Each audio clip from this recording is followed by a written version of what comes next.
Sifat 20, 15. Muridun.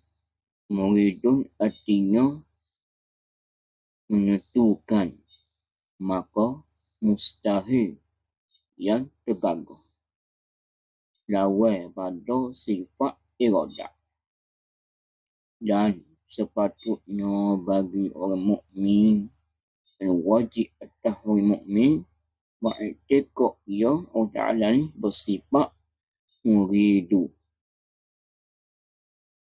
Dan sentiasa banyak berdoa kepada Allah Ta'ala bagi mendapat segala kebajikan, yakni pahala lah, dunia dan akhirat.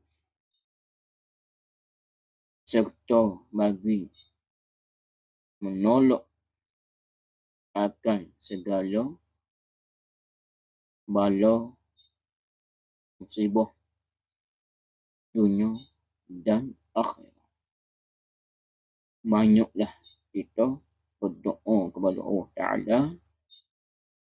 Mudah-mudahan kita dapat pahala bajikan dunia dan akhirat.